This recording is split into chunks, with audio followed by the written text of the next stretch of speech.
Reading makes immigrants of us all. It takes us away from home, but more important, it finds home for us everywhere. Seminal Readings! Why do we do Seminal Readings? Seminal Readings is an opportunity for us at ALA to stop what we're doing because ALA is very busy, very fast-paced. It's a chance for us to come together focusing on texts, some of which have actually been read all the way back to the inaugural class.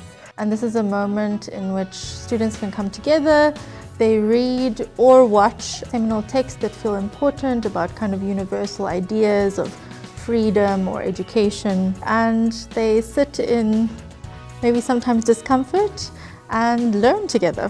There are 3 seminal readings every year, 1 for each term, and each term has a designated theme. So by the time an ALA student goes through the 2 years, they've ideally done 6 seminal readings with 6 different themes. For year ones, the theme was how can we end prejudice and can we achieve unity through diversity? Welcome to Seminal Readings 2023 with the year ones, and we are having some engaging conversations. We're trying to stimulate critical thinking, come from a place of humility, think with empathy. Right now we are discussing the documentary Winnie, and we are trying to talk through and break down the difference between Winnie's leadership and Winnie's husband's leadership, which I say intentionally, as we're trying to talk about prejudice and think about how we use gendered language within our society and how that shapes our perceptions. No, that's not totally correct. We need to consider the effect of narrative in the shaping of people's thinking. It's sometimes like the agenda is being pushed instead of just like it's too complex. Seminal Readings allows us to think critically. It's allowing me to understand the context of the book that I am reading. Idolizing humans. We as humans want to take just like this one person and say that this one person is the best one. To ask critical questions. Who writes the history? To make connections to themes around leadership, to themes around the values that we have here at ALA that we hope our students will embody when they go out into the world. Which ideology do we want to get distilled over the line and then lead the country with?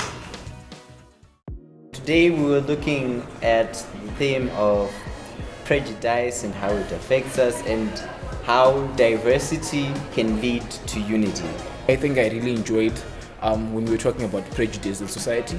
We used 2 case studies.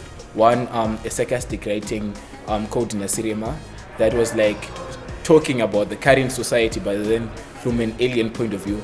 So the first time I actually read about it, I was like, this is like a barbaric civilization. But then when I read it the second time, I actually got to understand that is us human beings. It got me thinking about how we have prejudices against other people and how we really don't really understand their cultures. So it kind of pushed me to get to really try to understand other cultures. My favorite reading was about how people never mentioned the role of Winnie Mandela, and like we saw how she influenced the whole movement of anti-apartheid despite the things we knew before, and I think it actually added up on how we perceive her now. I got to think more critically about this issue of how can we preserve information to remove prejudice that exists and we have a clearer picture of information.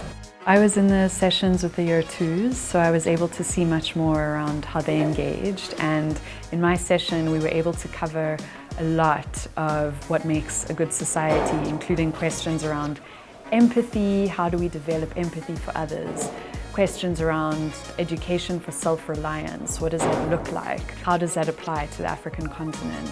So basically he's trying to make a cycle of social development into education. I think that education qualifies work, but work should not qualify education.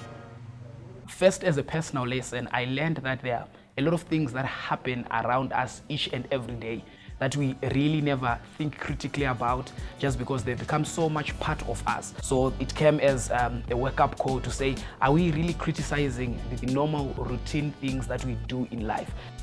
For me, the most powerful reading was by Julius Nyerere, and he's telling us that education is for self-reliance. He's saying that a country must teach and train its young people the skills it needs to grow and the skills that specific country needs to liberate its people. I think for me that's a very different view on education. I've always been of the mind and the personal view that I'm learning for myself. I want to become the best version of myself, and then I help my own family, my community.